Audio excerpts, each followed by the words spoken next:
Hello అండి, ఎలా ఉన్నారు? టుడే లంచ్ ఏంటా అనుకుంటున్నారా? రండి చూపిస్తాను. ఈరోజు అయితే సాటర్డే కాబట్టి యాజ్ యూజువల్ కందిపప్పు అయితే కడిగి పొయ్యి మీద పెట్టాను. సాంబార్ పెడదాంలే అని చెప్పేసి సాంబార్తో పాటు మీకు ఒక మంచి రెసిపీ అయితే షేర్ చేసుకోవాలనుకుంటున్నానండి.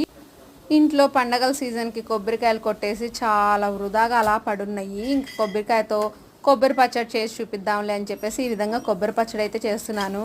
వేడి వేడి అన్నంలో కొబ్బరి పచ్చడి నెయ్యి అప్పడం నంచుకున్నాం అంటే చాలా టేస్టీగా ఉంటుంది కదా. ఈ పచ్చడి నేను మొన్న తిరుపతి వెళ్ళినప్పుడు అన్నప్రసాదంలో ఈ పచ్చడి పెట్టారండి. చాలా టేస్టీగా ఉంది. అప్పుడు గుర్తొచ్చింది, కొన్ని కొన్ని వంటలు మనమైతే మర్చిపోతూ ఉంటాము. ఇంకెక్కడికన్నా వెళ్ళి తిన్నప్పుడు ఓహో ఈ పచ్చడి కూడా ఉంది కదా అని చెప్పేసి గుర్తొచ్చేసి మీతో అయితే షేర్ చేసుకుంటున్నాను. పచ్చడి చేసుకోవడం చాలా ఈజీ, తొందరగా కూడా అయిపోతుంది, టేస్ట్ కూడా సూపర్ ఉంటుంది. ఎండుమిరగాయలు, ధనియాలు, జీలకర్ర, పచ్చెనగపప్పు వేపుకున్న వాటన్నిటిని మిక్సీ పట్టేసుకొని కొబ్బరిని కూడా మిక్సీ పట్టేసి ఈ విధంగా ఇంగువేసి తాలింపు పెట్టుకొని నెయ్యి వేసి